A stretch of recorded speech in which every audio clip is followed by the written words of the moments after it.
আসসালামু আলাইকুম গাইস। আজকে আমি আরেকটা নতুন রেসিপি নিয়ে উপস্থিত হলাম আপনাদের মাঝে। সেটা হচ্ছে আচার।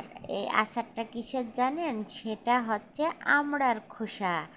আমড়ার ভিতরে খাবো আর খোসাটা আচার করব।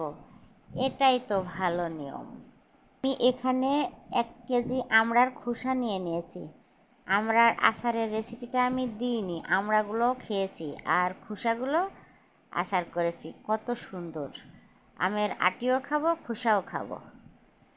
টাকা উসুল। আমি এই যে প্রথমেই 1 মুঠ রসুন কুচি নিয়ে নিয়েছি। এখানে আদা কুচি আছে, দারুচিনি আছে 2টা, 2 টুকরা তেজপাতা আছে, আর 3 টুকরা এলাচ আছে, আর আছে শুকনা মরিচ, মানে কুচি করা, বীজ ফেলে দেওয়া। আমি কিন্তু ভুলে গেছি, আমড়াটা কিন্তু একটু খোসা একটু বাদিয়ে ছিলে নিয়েছিলাম, নিয়ে এটা লবণ দিয়ে সিদ্ধ করে ব্লেন্ডার করে নিয়েছি। আপনারা চাইলে শিলপাটাতেও বেটে নিতে পারেন, কারণ এর ভিতরে একটু আঁশ আছে। ব্লেন্ডারে আঁশগুলো অবশ্য অত মিহি হয়নি, সামান্য একটু আছে, ওইটা কোনো সমস্যা হবে না খেতে। এই যে আপনাদের দেখিয়ে দিচ্ছি, ব্লেন্ডারে কিন্তু এই খোসাটা ঘোরে না। তখন আপনারা একটু তেল দিয়ে নেবেন, সরিষার তেল একটু দিয়ে নেবেন, তখন ব্লেন্ডারে এটা আর বাঁধবে না, খুব সুন্দরভাবে ব্লেন্ডার হয়ে যাবে। তবুও আঁশ থেকে যায়, পাটায় বাটলি এটা 1 ফোঁটা আঁশ থাকে না। এই যে রসুন পেঁয়াজ মশলা ভাজা ভাজা করা হয়ে গেছে। আমি এবার আমের খোসা দিয়ে দিলাম, দিয়ে এবার স্বাদ মতো লবণ দিয়ে দিচ্ছি। এবার কিছু সময় ভালোভাবে এইগুলো সব মিশিয়ে নিব। মিশিয়ে নেওয়ার পরে আমি আচারের মশলা ভেজে গুঁড়ো করা আছে, আমি ওখান থেকেই দিব। আর এটা আমি গুড় দিয়ে করব, খেজুরির গুড়। আর খেজুরির গুড় বা যে কোনো চিনি বা গুড় দিয়ে করেন না কেন, আচারে কিন্তু হলুদ দিবেন না। হলুদ না দিলেও আচার শেষ পর্যন্ত আচারের কালার এসেই যায়, হলুদের প্রয়োজন হয় না।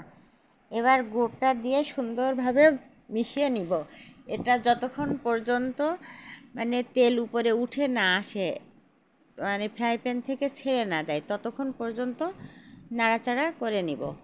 এই আচারটা যদি না খেয়ে থাকেন, খুব তাড়াতাড়ি আচারটা করে স্টোরেজ করুন সারা বছর খাওয়ার জন্য।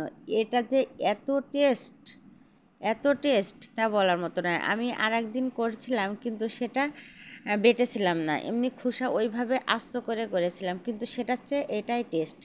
ওইটাও যতটুকু ছিল এটাও ব্লেন্ডারের ভিতরে দিয়ে একভাবে ব্লেন্ডার করে নিয়েছি, একসাথে মিশিয়ে নিয়েছি।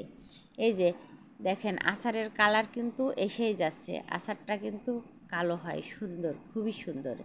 আমি এখানে আচারের মশলা গুঁড়ো করা ছিল, আমি এখানে 2 চা চামচ দিয়ে দিচ্ছি। আচারের মশলা মানে ধনিয়ার গুঁড়া, ওই যে 5 ফোড়ন যেগুলো কিনতে পাওয়া যায় আচারের মশলা, ওইগুলো সব, মেথি মৌরি সব ভেজে গুঁড়ো করা ছিল, ওইখান থেকে আমি 2 চা চামচ দিয়ে দিলাম। এই যে আমার তেল উঠে আসছে। এটা আচারটা বানাতে আমার 7 মিনিট সময় লাগছে। এই আচারটা কিন্তু অসম্ভব মজার। আমি কিন্তু আবারও বলছি, যারা না খেয়েছেন তারা মিস করবেন। অবশ্যই খুব তাড়াতাড়ি আচারটা বানিয়ে ফেলুন। আমার আচারটা কিন্তু শেষের দিকে একদম, দেখেন তেলটা উঠে গেছে, এই যে ভাজা ভাজা হয়ে গেছে। হ্যাঁ, সিদ্ধ করা ওই খোসা যখন ব্লেন্ডারে দিবেন তখন যেন পানি দিয়েন না, পানিটা লাগবে না, ওর ভিতরে তেল দিলেই কিন্তু ব্লেন্ডার হয়ে যাবে। আর ব্লেন্ডারে যদি না দেন, সেই ক্ষেত্রে আবারও বলছি, শিলপাটাতে সুন্দরভাবে বেটে নেবেন। এই আচারটা কিন্তু খুবই মজার। খোসা আর ফেলে দেওয়ার দিন শেষ, টাকা দিয়ে যখন কিনবো সব কিছুই খাওয়া লাগবে। এটাই দেখেন আচারের ফাইনাল লুক। আমার এই আমড়ার খোসার আচারের রেসিপিটি যদি আপনাদের ভালো লেগে থাকে, আমার ইউটিউব চ্যানেলটি সাবস্ক্রাইব করে পাশে থাকবেন, আর ফেসবুক পেজটি লাইক ফলো দিবেন, বেশি বেশি শেয়ার করবেন। আর নতুন নতুন রেসিপি পেতে আমার পাশেই থাকুন।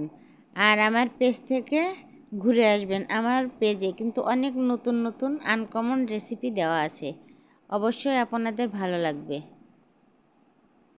আবারও ফিরে আসবো নতুন কোনো রেসিপি নিয়ে। সে পর্যন্ত ভালো থাকবেন, সুস্থ থাকবেন। আল্লাহ হাফেজ।